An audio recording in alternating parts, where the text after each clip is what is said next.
ഒരു ഞെട്ടിക്കുന്ന വെളിപ്പെടുത്തലാണ് PC വിശ്വനാഥ് നടത്തിയിരിക്കുന്നത്.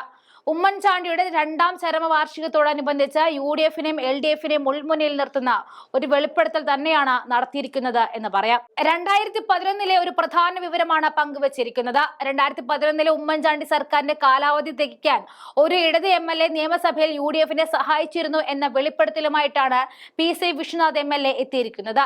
നേരിയ ഭൂരിപക്ഷത്തിൽ UDF അധികാരത്തിലിരുന്ന കാലത്ത് പലതവണ ഇടത് MLA ഭരണമുന്നണിയെ സഹായിച്ചിട്ടുണ്ടെന്നും വിശ്വനാഥ് പറഞ്ഞിരിക്കുകയാണ്.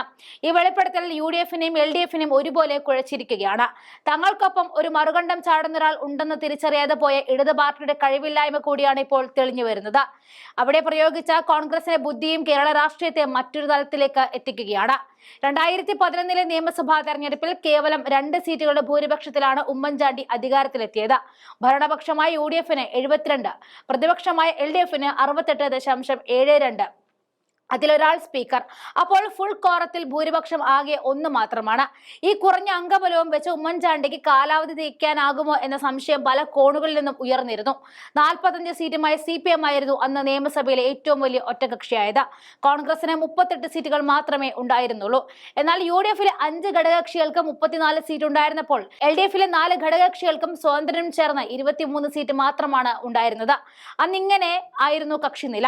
പ്രതിപക്ഷം 68, CPM 45, CPI 13, Janata Dal 4, NCP 2, RSP 2, സ്വതന്ത്ര 2, ഭരണപക്ഷം 72, കോൺഗ്രസ് 38, മുസ്ലിം ലീഗ് 20, കേരള കോൺഗ്രസ് M 9, സോഷ്യലിസ്റ്റ് ജനത 2, കേരള കോൺഗ്രസ് B 1, കേരള കോൺഗ്രസ് ജേക്കബ് വിഭാഗം 1, RSB B 1. ഭരണപക്ഷ MLA മൂത്രമൊഴിക്കാൻ പോയാൽ സർക്കാർ താഴെ വീഴും എന്ന അവസ്ഥയായിരുന്നു അന്നുണ്ടായിരുന്നത്. അന്ന് പ്രതിപക്ഷ നേതാവായിരുന്ന VS അച്യുതാനന്ദൻ തന്നെ നിയമസഭയിൽ പറഞ്ഞിട്ടുണ്ട്.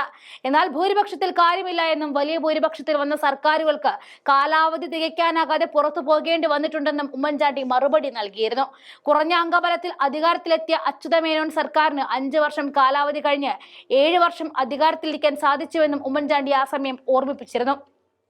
ഏറെ വൈകാതെ CPM സീറ്റിൽ ജയിച്ച R സെൽവരാജ് MLA രാജിവെപ്പിച്ച് കോൺഗ്രസ് പാളയത്തിലെത്തിക്കാനും ഉമ്മൻചാണ്ടിക്ക് കഴിഞ്ഞു എന്നതാണ് ചരിത്രം. ഇതോടെ ഭരണപക്ഷം 73ആയി. ബില്ലുകൾ ചർച്ചയ്ക്കെടുക്കുമ്പോൾ MLA-മാരുടെ എണ്ണം വളരെ പ്രധാനമാണ്. സഭയുടെ ഓരോ ദിവസവും വെല്ലുവിളിയായിരുന്നുവെന്നും ഉമ്മൻചാണ്ടി സർക്കാരിന്റെ കാലത്തെക്കുറിച്ച് വിശ്വനാഥും ഷാഫി പറമ്പിലും ഓർമ്മിപ്പിക്കുകയാണ്. അന്ന് സർക്കാരിനെ സഹായിക്കാൻ ഇടതുപക്ഷത്ത് ഒരു MLA ഉണ്ടായിരുന്നു. ഏതെങ്കിലും ഭരണപക്ഷ MLA അവധിയെടുത്താൽ അക്കാര്യം ആ ഇടത് MLA UDF-നെ അറിയിക്കും. അന്ന് അദ്ദേഹം സഭയിൽ നിന്നും വിട്ടുനിൽക്കും. അങ്ങനെ ഭരണപക്ഷത്തെ പ്രതിസന്ധിയിലാക്കാതെ മുന്നോട്ട് കൊണ്ടുപോകാനായി എന്നും വിശ്വനാഥ് പറയുന്നതാണ് വെളിപ്പെടുത്തൽ.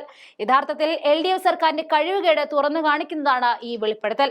ഒന്ന് വിളിച്ചാൽ കൂടെ പോരുന്ന നേതാക്കന്മാരെ ഒപ്പം നിർത്തിക്കൊണ്ട് കെട്ടിപ്പടുത്ത ഈ കോട്ട തകരും എന്ന് തന്നെയാണ് പറയാനുള്ളത്. ഇവിടെ തെളിഞ്ഞു വരുന്നത് ഉമ്മൻചാണ്ടി എന്ന നേതാവിന്റെ മികവ് തന്നെയാണ്.